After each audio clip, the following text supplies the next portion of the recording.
jury in Oregon awarded $36 million to two British Columbia growers of blueberries and ornamentals. On February 15, 2012, Jagdeep Ashile and Elko de Swan were successful in obtaining a judgment against the agro giant SunGrow for destroying 4.1 million blueberry plants and several thousand Japanese maple trees back in 2007 and 2008. At that time, SunGrow brought out a new fertilizer, Multicoat 15912, in an attempt to grab a share of the lucrative plant nursery market. They neglected to test this product, however, and their defense attorneys tried to blame it on the victims by saying that they should have tested the product before using it on so many plants. The blueberry crop in the Fraser Valley of BC is worth over $150 million per year, and ever since word got around that blueberries have antioxidant properties, health-conscious consumers have been buying the fruit in ever greater numbers, causing demand to rise significantly. Rosebud magazine spoke to some blueberry farmers, as well as to one of the expert witnesses at the SunGrow trial, in order to find out what exactly killed all those blueberry plants. We're talking to Tom Bauman, who teaches at the University of Fraser Valley in the agriculture faculty. So Tom, what was your involvement with this trial? My involvement was actually quite early. Once the damage had occurred, or the alleged damage at that time, I was asked by the growers to come in and act as an expert to find out what was wrong, to find out what could have been the possible cause for those plants to actually die. And what did you find? We found so many things. We've been working, a whole team of experts together. We've been working for about 3 years to figure out what the problem was. Right from the beginning, we suspected that it was a nutritional problem, and we eliminated one after the other. We eliminated other influences, such as the weather, cold, any burns from being dried out, too much water, too little water, salts in the water, anything, pH, anything that could have potentially killed the crop without any other substance being introduced to the plants. Even the plastic containers, even the soil that the plants were initially planted in. All this stuff we had to eliminate to make sure that we get down to what we were thinking was a nutritional problem. It was like a mystery, finding out what's causing it. Who did it? The butler I did. call it Abbotsford CSI. it was actually a big detective story. Together with an unbelievable team, I was so happy to be able to work with these people from right across North America. We figured out what exactly it was in the end that killed the plants. And that took quite some doing. I did, in my company, Expert Agriculture Team, I did quite a few trials. For 3 years, we ran trials to figure out if we can repeat it. We had some left over of the very same bags of fertilizer that were used for that case, for putting nutrients to those plants. Mm-hmm. And we also had fertilizer from competing companies that were used in the same year where the plants did not die. The plants seemed to only die where that fertilizer had been used. So we then went and made sure we repeated it exactly the way it was done in the first place with the result of those dying plants. So we had to go out there. We had to pot up the plants in the same potting mix, with the same plants, with the same fertilizer, with the same water scheme, at the same locations. We had to repeat it. For me, for statistical purposes, I need to repeat things. We wanted to do it according to science. Right. We had to take samples from the soil. We had to take samples from the fertilizers as we went along. We did samples from the water that we were using. We used 4 different locations to repeat this all because the damage was actually in the Aldergrove Abbotsford area, and across the border in the Linden area. Washington State, yeah. Yes, in Washington State, you're correct. And also in the Pitt Meadows area with another farm, The Swan the Swan Nursery, Nursery, yes. on another crop. So we had to exactly repeat what was done before to find out whether we see the same effects, and we found the same effects. Rosebud magazine spoke to a blueberry grower who feels strongly that SunGrow should have tested the fertilizer. My name is Tony Barak. My dad has been farming for approximately 30 years, and so we're quite knowledgeable about what's happening in the industry and whatnot. Here we grow blueberries, strawberries, and sometimes other vegetables depending on the season.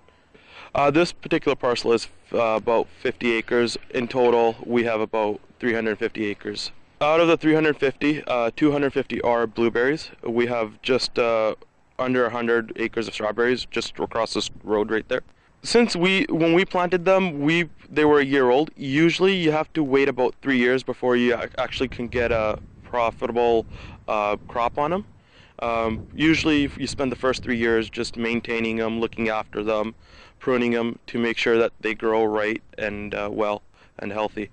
So when a company goes out and produces this chemical just so they could have a share of that market, and you do it like haphazardly by not testing your products before you're selling it to someone, and that person's relying on your instincts and your opinion.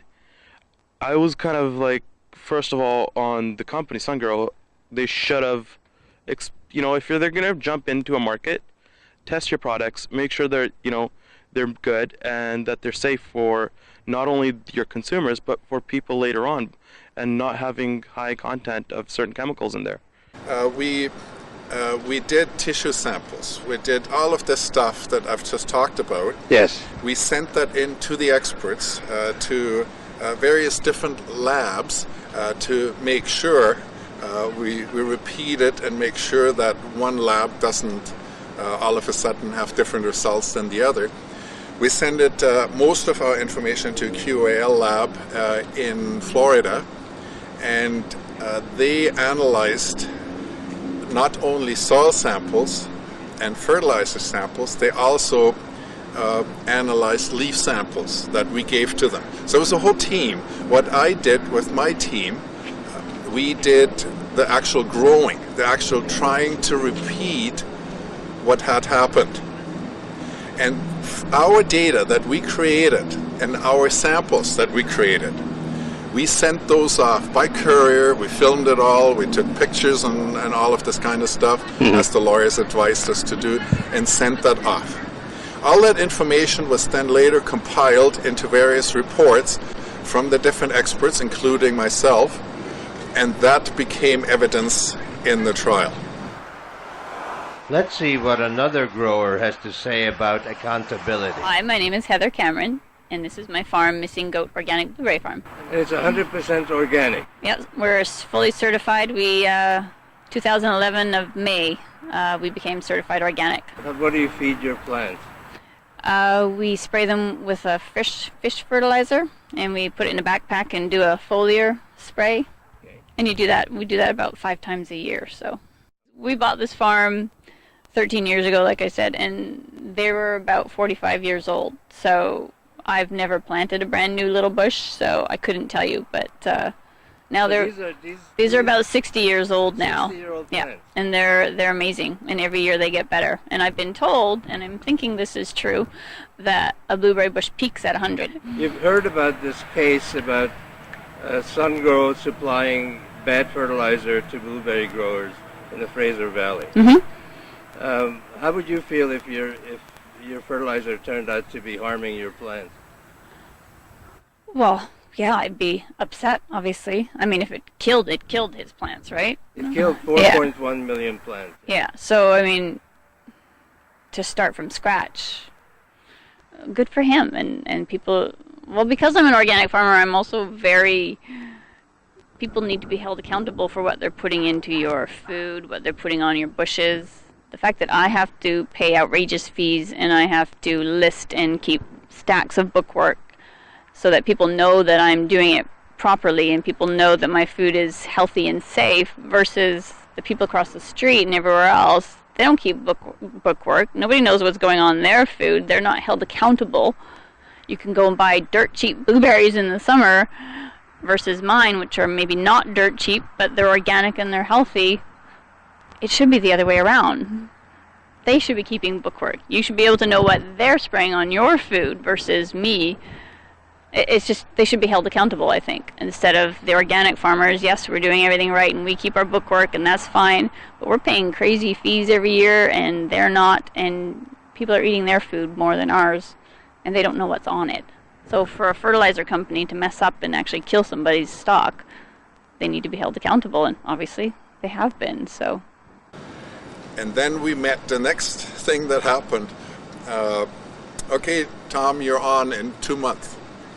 So it was a lot of preparation, a lot of reading of those various court documents from our side, from the other side. It was quite interesting to read all this stuff and what kind of statements were made.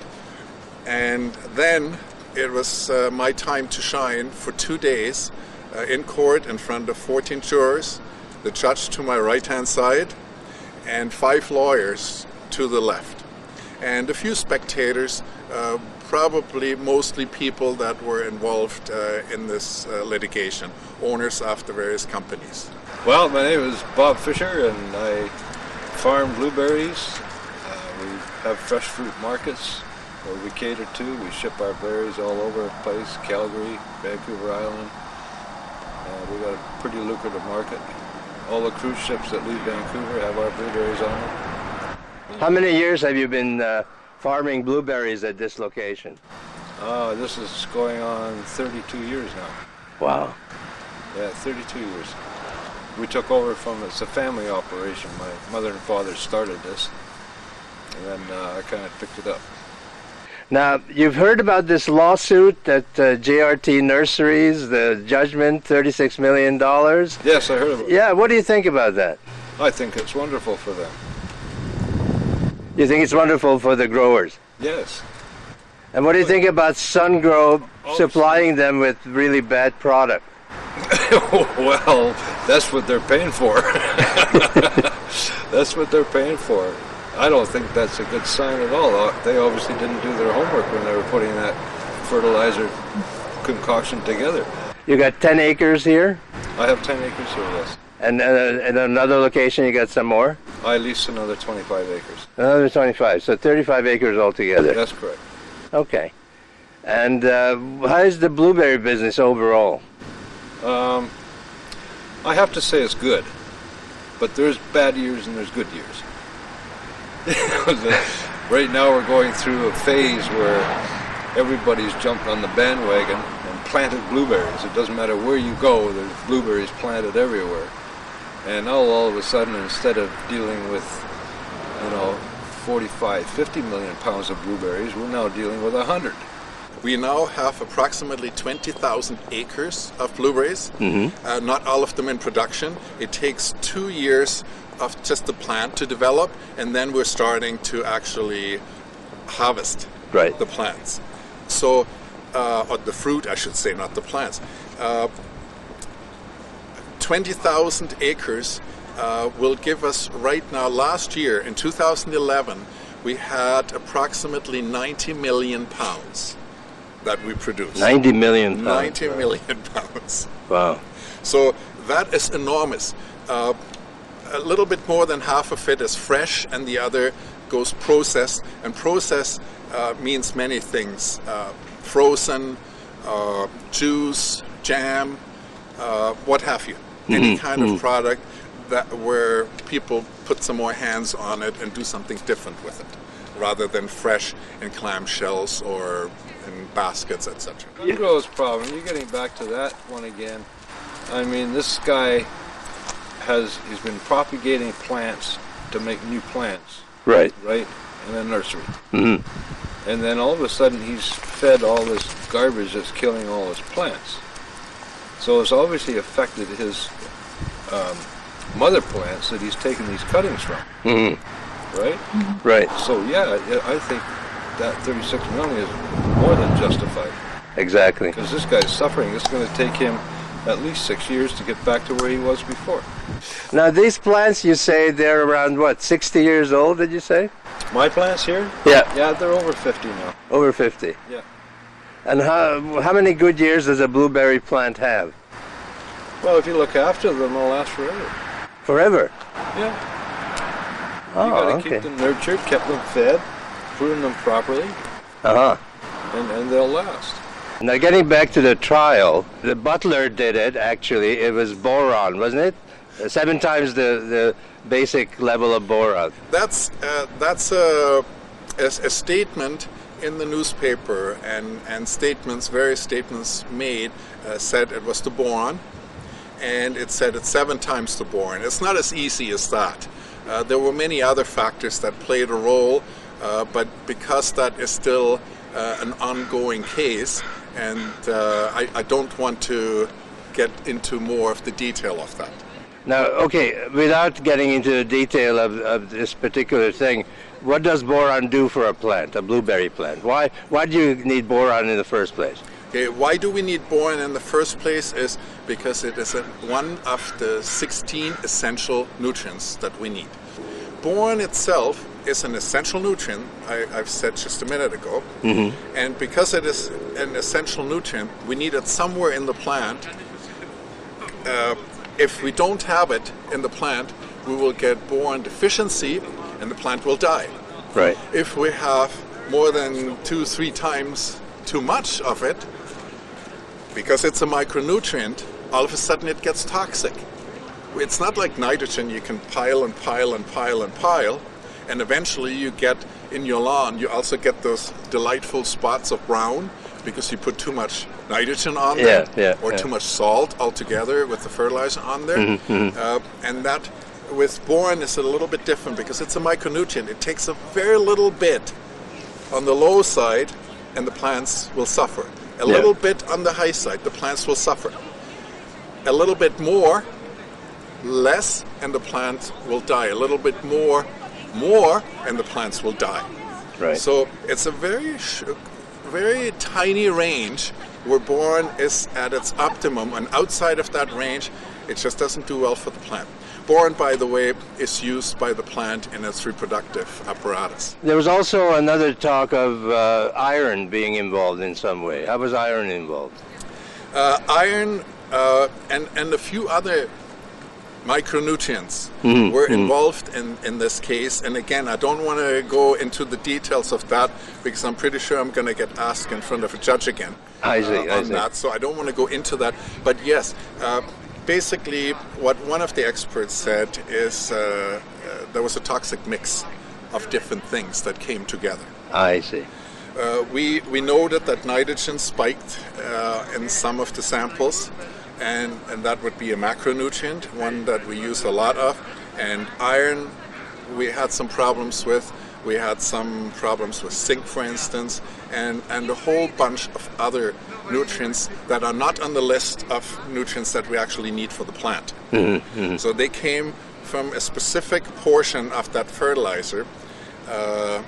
And that one I'm not at liberty to speak about at this point. Ask me in 2.5 years. Okay. What we found out that no testing was done before before the fertilizer was released. Testing, and I mean on plants. You use it for several years, and then you figure out whether that fertilizer actually is useful or not. Right. Jag Oshla doesn't want to get fruit from those plants. He wants to grow them on from a teeny cutting all the way until there's a solid plant, so high, so many shoots, so strong. And he used to be known for his quality. And all of a sudden, he didn't have plants or didn't have high quality plants available for his customers. And that was a real problem. The dead ones, okay, they were dead. And there were many of them. But what about his reputation? And that's why it isn't so much all about the plants to be reimbursed for the plants that died. It is also for the reputation. When you look at the judgment, actually, in the Vancouver province, there was a link. You could actually go straight to the judgment, and you could read off the judgment, how much for the dead plants, how much for this, how much for this, and how much for that. There were several categories, actually. Take a look at that. It's public knowledge. It's in the public domain. It's really easy to look at. Jag used to use an Osmocote. Osmocote, product okay. Before he used the SunGrow product, which was Multicote. I see. Okay. Okay. There were many other fertilizers trialed at Jag's place, different fertilizers, and even different multicoats. And he had tried different multicoats prior, and they seemed to work just fine. And they did well for him. Just this one particular one had a defect. And that particular one, unfortunately, killed millions of plants.